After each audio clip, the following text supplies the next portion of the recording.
North ఇండియాలోని ప్రధాన నగరాల్లో హై అలర్ట్ కొనసాగుతోంది. పాక్ సరిహద్దు రాష్ట్రాలైన పంజాబ్, రాజస్థాన్లో భారీ భద్రత కొనసాగుతోంది. రాజస్థాన్లో 1037 కిలోమీటర్లలో ఉన్న పాక్ సరిహద్దును సీల్ చేశారు అధికారులు. బోర్డర్ దగ్గర ఎవరైనా అనుమానాస్పదంగా కనిపిస్తే కాల్చివేసేలా ఉత్తర్వులు ఇచ్చారు. రాజస్థాన్లోని జోధ్పూర్, బికనేర్, కిషన్గఢ్ ఎయిర్పోర్ట్లు మూసేశారు. గగనతలంలో యుద్ధ విమానాలతో గస్తీ కాస్తున్నారు.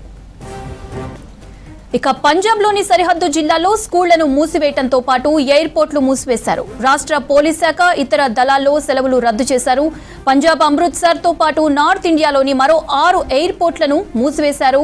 లేహ్, శ్రీనగర్, జమ్మూ, కాండ్లా, ధర్మశాల ఎయిర్పోర్ట్లను మూసివేశారు. ఈ ఎయిర్పోర్టులో ఈ నెల 10 వరకు అన్ని విమానాల కార్యకలాపాలు రద్దు చేస్తున్నట్లు ప్రకటించారు. నార్త్ ఇండియాలోని ప్రధాన నగరాల్లో హై అలర్ట్ కొనసాగుతోంది. పాక్ సరిహద్దు రాష్ట్రాలైన పంజాబ్, రాజస్థాన్లో భారీ భద్రత కొనసాగుతోంది. రాజస్థాన్లో 1037 కిలోమీటర్లలో ఉన్న పాక్ సరిహద్దును సీల్ చేశారు అధికారులు. బోర్డర్ దగ్గర ఎవరైనా అనుమానాస్పదంగా కనిపిస్తే కాల్చివేసేలా ఉత్తర్వులు ఇచ్చారు.